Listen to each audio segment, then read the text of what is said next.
या बुलेटिनमध्ये सुरुवात करूयात ब्रेकिंग न्यूजने।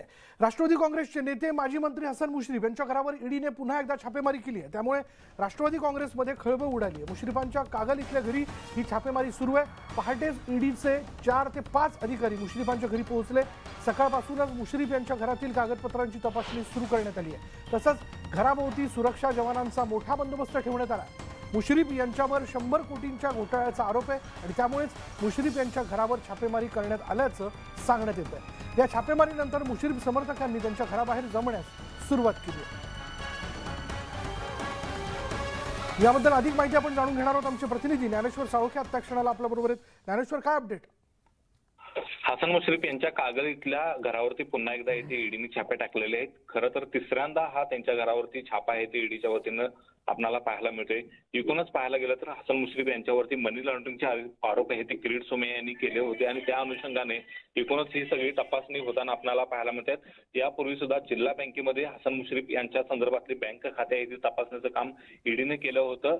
याशिवाय त्यांच्यावरती आता पुन्हा एकदा मुरगुड पोलीस ठाण्यामध्ये गुन्हा दाखल झालेला आहे की 40,000 शेतकऱ्यांच्या सभासदासाठी जे 40 कोटी रुपये घेतले होते ते कुठे गेले या संदर्भातली तपासणी सुद्धा या ठिकाणी ईडीच्या माध्यमातून होताना पाहायला मिळते। त्यांच्या कर्ज व्यवहाराची तपासणी होताना पाहायला मिळते। एकूणच ईडी आहे ते हसन मुश्रीफ यांच्या विरोधातला फास आहे ते अधिक आवळताना पाहायला मिळते। खरं तर हसन मुश्रीफ या सगळ्या कारवाईच्या विरोधात आहे ते उच्च न्यायालयात गेले होते। तिथे मुश्रीफांना दिलासा मिळाला असला तरी त्याच्या लगेचच दुसऱ्या दिवशी आहे ते ईडीचं पथक त्यांच्या घरी दाखल झालेलं आहे। त्यामुळे ज्ञानेश्वर, आपल्या बरोबर भाजपचे नेते किरीट सोमय्या देखील आहेत। किरीट सोमय्याजी, पुन्हा एकदा ईडीची छापेमारी, काय आपली प्रतिक्रिया? वास्तविकरित्या हसन मुश्रीफने जे घोटाळे केले, जे करप्शन केलं आहे त्याची चौकशी सुरू आहे। त्यांच्यावर एका पाठोपाठ एक कारवाई सुरू आहे आणि त्याचा एक आपण असं म्हणून की त्याचा एक भाग हिस्सा म्हणून ते इन्व्हेस्टिगेशन ज्यावेळी चालू असते त्याचा संबंधात काही कॉमेंट करणं योग्य नाही। मी एक निश्चित सांगतो, मुश्रीफांनी शेतकऱ्यांच्या नावाने स्वतःचा प्रायव्हेट लिमिटेडचा धंदा केला आहे, व्यवसाय। कोल्हापूर जी मध्यवर्ती सहकारी बँकेला लुटलं आहे। 158 कोटीच्या कोलकाताच्या कंपन्यांचं मनी लॉन्ड्रिंगचं डील आहे। शेकडो कोटी रुपये सरकारी कॉन्ट्रॅक्ट मध्ये स्वतःचा परिवार, मित्र परिवारांच्या कंपन्यांना कॉन्ट्रॅक्ट, आणि म्हणून शेतकऱ्यांना लुटणाऱ्या मुश्रीफांना मुक्ती मिळू शकत नाही। जी, धन्यवाद या प्रतिक्रियेबद्दल। किरीट सोमय्या यांनी थेट या विषयाला घेऊन आपलं म्हणणं मांडलेलं आहे आणि काही आरोप देखील त्यांनी या ठिकाणी केलेले आहेत। बघूयात आता या सगळ्या याच्यामध्ये आपण बघतोय की ही जी छापेमारी करण्यात आलेली आहे या छापेमारीत पुन्हा एकदा काही गोष्टींची तपासणी केली जाते। पुन्हा एकदा आपण जाऊयात आमचे प्रतिनिधी ज्ञानेश्वर साळोखे यांच्याकडे।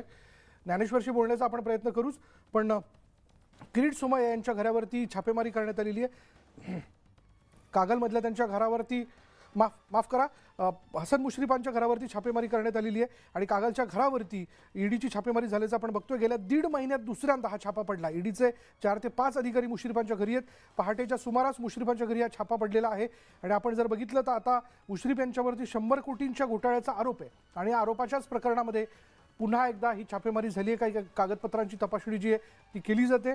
या छापेमारीनंतर मुश्रीफ समर्थकांनी त्यांच्या घराबाहेर जमण्यास सुरुवात केली आहे। गेल्या वेळी देखील जर आपल्याला आठवत असेल तर छापेमारी झाली त्यावेळेस मोठ्या संख्येनं मुश्रीफ समर्थक घराबाहेर जमले होते आणि त्यांना आवरण्यासाठी पोलिसांचा फौजफाटा तिथे लावावा लागला होता। अशावेळी पुन्हा एकदा काही घडू नये या दृष्टिकोनातनं त्यांच्या घराभोवती सुरक्षा जवानांचा मोठा बंदोबस्त हा ठेवण्यात आलेला आहे। आता आजच्या या छापेमारीमध्ये नेमकं ईडीचे अधिकारी आणखीन कोणत्या गोष्टींना घेऊन ही छापेमारी त्यांनी केली आणि काय तपासण्यासाठी ते आलेले आहेत, कोणते कागदपत्र घेण्यासाठी ते आलेले आहेत हे जाणून घेणं महत्त्वाचं ठरेल।